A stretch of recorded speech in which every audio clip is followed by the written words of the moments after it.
Class पर हमारे एक बार फिर आप लोगों का स्वागत करता हूं। तो बच्चों, आज साइंस की और क्लास डाल रहा हूं मैं। बहुत इंपॉर्टेंट क्लास रहेगी ये ग्रुप डी के लिए। आशा करता हूं कि आप लोगों को समझ में आए। सबसे पहली बात है कि जो ऑयल होता है आपके पास, उसमें कौन सी वसा होती है? तो अनसैचुरेटेड फैट होती है, असंतृप्त वसा होती है उसके अंदर। और असंतृप्त वसा जो होती है वो गुड फैट होती है, और जो संतृप्त वसाएं होती है वो हमारे शरीर के लिए नुकसानदायक होती है। जैसे घी वगैरह होता है, वो संतृप्त वसा होती है बच्चों। दूसरी बात, पेलाग्रा नाम की जो बीमारी है वो किसके कारण होती है? तो विटामिन बी 3 की कमी के कारण होती है। और विटामिन बी 3 का रासायनिक नाम अगर आप लोगों से पूछ लिया जाए तो नियासिन होता है। अगर मैं आप लोगों से कहता हूँ विटामिन बी 3 का रासायनिक नाम क्या है? नियासिन। पेलाग्रा के अंदर होता क्या है? स्किन सूखने लगती है, डायरिया हो जाता है आप लोगों को। और एक बीमारी और बता रहा हूँ मैं, मरासमस, प्रोटीन की कमी से। प्रोटीन की कमी से दो बीमारियाँ होती है, एक मरासमस होती है, एक कवासी योकर होती है। ठीक है, दो बीमारी होती है, मरासमस और कवासी योकर। उसके बाद विटामिन बी 12 जिसकी कमी से एनीमिया हो जाता है। साइनोकोबालामिन इसका रासायनिक नाम होता है। और ये विटामिन बी 12 मिल्क में पाया जाता है, एप्पल में पाया जाता है। और एप्पल में आयरन पाया जाता है, ये बताना चाहता है यहाँ पे। उसके बाद जेरोफेथेलिमिया जो बीमारी है वो विटामिन ए की कमी के कारण होती है, जिसको आप रतौंधी भी कहते हैं। आँखें सूखने पड़ जाती है, जो लिक्विड होता है वो आँखों का वो बाहर निकल हो जाता है, गायब हो जाता है उसके अंदर। और विटामिन ए का रासायनिक नाम अगर आप लोगों से पूछ लिया जाए तो रेटिनोल होता है। और उसके बाद नेक्स्ट, विटामिन ए का रासायनिक नाम आपको बता दिया, रेटिनोल। उसके बाद बॉडी बिल्डर क्या होते हैं, अर्थात हमारे शरीर के निर्माता किसे कहते हैं? तो हमारे शरीर के निर्माता प्रोटीन को कहते हैं। और प्रोटीन की सबसे छोटी इकाई अगर पूछ ली जाए तो अमीनो एसिड होती है।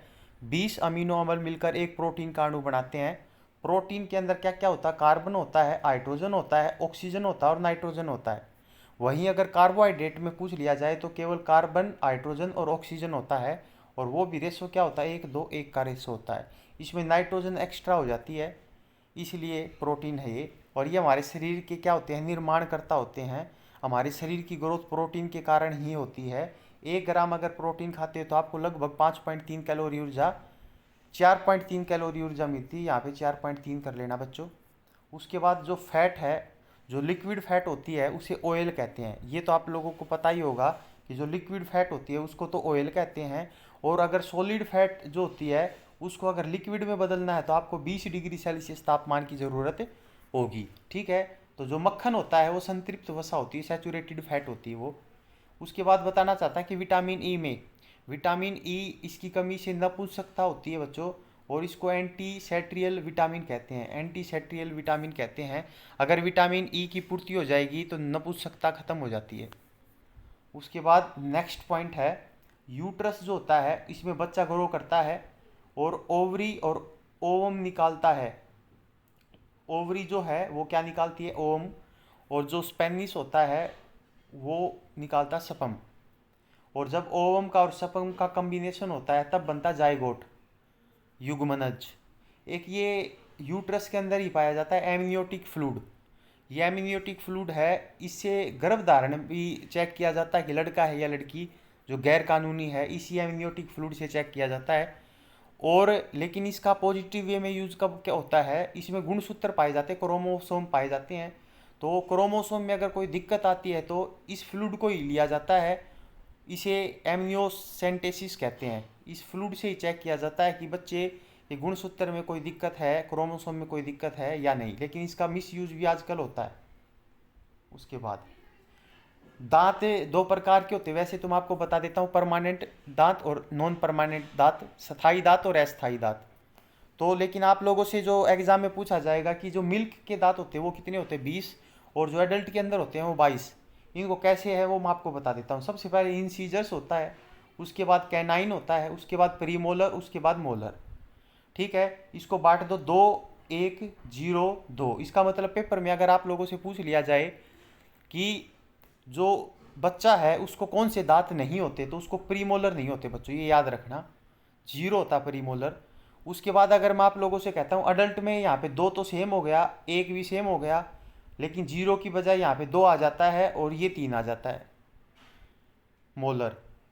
अब इनको 4 से मल्टीप्लाई करा दो आप लोग, तो 4 से मल्टीप्लाई कराओगे तो 4 दूनी 8 हो गया, 4 एकम 4 हो गया, 4 0 0, 4 दूनी 8, इसका मतलब 8 4 और 8, 8 4 12 और 8 20, तो ये हो गया भाई ये दूध के दांत। उसके बाद अगर इनको 4 से मल्टीप्लाई कराओगे तो 4 दूनी 8, 4 एकम 4, 4 दूनी 8, 4 3 12, तो ये 32 हो गया आपके अडल्ट के अंदर। ठीक है। और एक चीज़ का और ध्यान रखना, ये जो 12 दांत है ना, आपको बताता हूँ मैं यहाँ पे, ये जो 12 दांत है ना, इसको 4 4 में बांटा गया, 4 4 4, मतलब मोलर है, ये सारे के सारे मोलर दांत हैं, ये 4 4 4। तो ये आखिरी वाले जो 4 दांत होते हैं ना, इसको विजडम टीथ कहते हैं, विजडम टीथ, अक्कल दाढ़ कहते हैं। और अक्कल दाढ़ एक प्रकार का अवशेषी अंग होता है जो लगभग 17 से 21 साल की उम्र में निकलता, किसी को तो निकलता किसी को नहीं निकलता। यह अवशेषी अंग होता है। अवशेषी अंग वो होते हैं, वो ऑर्गन होते हैं जिसका प्रयोग पहले होता था, अब नहीं होता। अब अगर होता भी है तो कुछ समय के बाद ख़त्म हो जाएगा।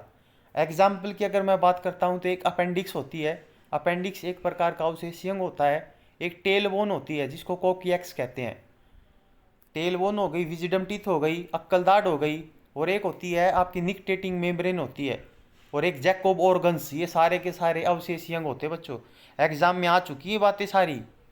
उसके बाद नेक्स्ट पॉइंट के ऊपर आता हूँ मैं। वर्णांधता जो बीमारी है, कलर ब्लाइंडनेस, जेनेटिक बीमारी है ये। पेपर में अगर क्वेश्चन आ जाए कि वर्णांधता में किस कलर में दिक्कत आती देखने में, तो हरे कलर में और लाल कलर में दिक्कत आती बच्चों। उसके बाद कैरोटीन, ये एक प्रकार का प्रोटीन होता है, बाल और नाखूनों में पाया जाता है। गाय के दूध का पीला कलर जो होता है वो भी कैरोटीन के कारण होता है। और वैसे अगर पूछ लिया जाए कि सिंपल जो दूध होता है उसमें कौन सा प्रोटीन होता है, तो केसिन नाम का प्रोटीन होता है दूध में। और अगर मैं आप लोगों से कहता हूं कि पत्तियों का हरा रंग क्लोरोफिल के कारण, पत्तियों का पीला रंग कैरोटीन के कारण, खून का रंग लाल हीमोग्लोबिन के कारण होता है, और टमाटर का लाल रंग लाइकोपीन के कारण होता है बच्चों। टमाटर में ऑक्जेलिक एसिड पाया जाता है। उसके बाद इंसुलिन जो है, इंसुलिन ये एक प्रकार का हार्मोन है जो पैनक्रियाज में से निकलता है, अग्नाशय में से। अग्नाशय जो है उसमें से 2 प्रकार की हार्मोन निकलते हैं, एक तो निकलता है इंसुलिन, एक निकलता है ग्लूकोगोन। तो जो इंसुलिन नाम का हार्मोन है वो बीटा सेल में से निकलता है, और इंसुलिन की अगर कमी आपके शरीर के अंदर हो जाती है तो आपको डायबिटीज़ हो जाता है, तब फिर इंसुलिन की इंजेक्शन लगाए जाते हैं। ठीक है। रक्त में शुगर की मात्रा बढ़ जाए उसको डायबिटीज़ कहते हैं, मधुमेह कहते हैं। उसके बाद ये एक हार्मोन है एड्रेनालाइन हार्मोन, इसको इमरजेंसी हार्मोन कहते हैं। ये हाई ब्लड प्रेशर कर देता है बच्चों, तेज करता है एड्रेनालिन, इमरजेंसी हार्मोन कहते हैं इसको। उसके बाद अगला पॉइंट है B1 का, मैं आपको बता भी चुका हूँ। विटामिन B1 का रासायनिक नाम तो थायमीन है, और इसकी कमी से बेरी बेरी नाम की बीमारी हो जाती है। B6 का रासायनिक नाम पाइडोक्सिन है, पाइडोक्सिन, और इससे वीकनेस हो जाती है, एंजाइटी, नींद वगैरह नहीं आती, कम आती है। उसके बाद अगला क्वेश्चन है अचल संपत्ति क्या होती है। ऐसी संपत्ति जो मूव नहीं करती, मतलब जो कांस्टेंट रहती है, वो अचल संपत्ति होती है। जैसे न्यूक्लिक एसिड, न्यूक्लिक एसिड जो होता है ये सेल के अंदर होता है, जितनी भी सेल होती है उसके अंदर न्यूक्लिक एसिड पाएगा ही पाएगा। जहाँ सेल होगी वहाँ पे न्यूक्लिक एसिड देखने को मिलेगा ही मिलेगा। और इसी न्यूक्लिक एसिड के अंदर, ये मान लो पूरी की पूरी सेल है, ये है आपका न्यूक्लिक एसिड, और इसके अंदर पाएंगे आपको डीएनए और आरएनए, डीऑक्सी, आरएनए और डीएनए, फुल फॉर्म याद नहीं अभी मुझे इसकी। आरएनए की तो थी शायद राइबो न्यूक्लिक एसिड, और डीएनए की थी शायद इसका थोड़ा सा याद नहीं अभी मुझे, डाई न्यूक्लिक एसिड था क्या पता नहीं। उसके बाद नेक्स्ट पॉइंट, हाइपर थायराइडिज्म जो बीमारी है वो आयोडीन अगर ज़्यादा खा लेंगे तो हो जाएगा, और अगर आयोडीन कम खाएंगे तो गाइटर हो जाएगा, घेंगा हो जाएगा आपको। ठीक है। उसके बाद अगला पॉइंट है, अगर एल्ब्यूमिन, आप एल्ब्यूमिन एक प्रोटीन होता है, मैं आपको बता देता हूँ, ब्लड के अंदर पाया जाने वाला प्रोटीन होता है एल्ब्यूमिन। ब्लड के अंदर पाए जाने वाले प्रोटीनों की बात करता हूँ तो मैं, एक एल्ब्यूमिन होता है, एक इपेरिन होता है, एक फाइब्रिनोजेन होता है, एक प्रोथ्रोम्बिन होता है। ये सारे के सारे ब्लड में पाए जाने वाले प्रोटीन होते हैं। तो जो एल्ब्यूमिन अगर आपके शरीर के अंदर कम हो जाए तो आपको किडनी व लीवर की दिक्कत देखने को मिलेगी। अंगूर के अंदर कौन सा एसिड होता है, टार्ट्रिक एसिड होता है, वाइन में भी टार्ट्रिक एसिड होता है बच्चों। उसके बाद नेक्स्ट पॉइंट देखो, अब ये मैंने आपको सारे इकट्ठे भी दे दिए हैं।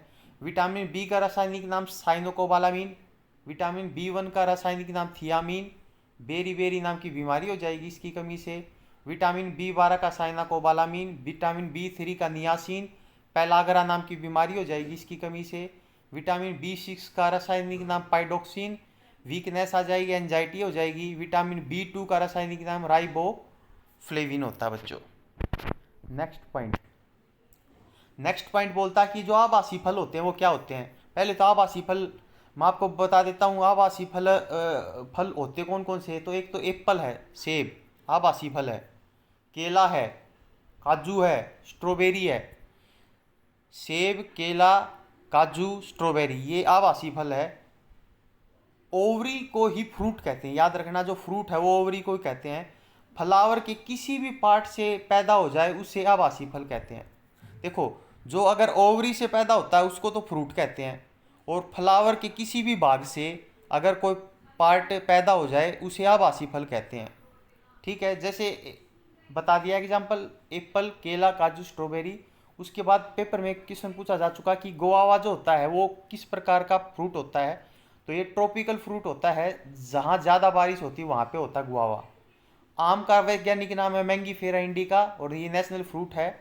टमाटर जो है उसकी फैमिली की बात करें तो सोलेनम फैमिली है।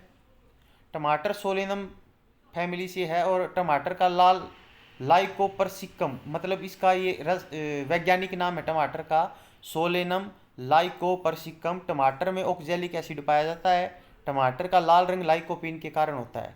तो बच्चों ये साइंस की क्लास थी, अगर अच्छी लगी हो तो आप मुझे ज़रूर बताएं ताकि मैं आगे भी इसको कंटिन्यू रख पाऊँ।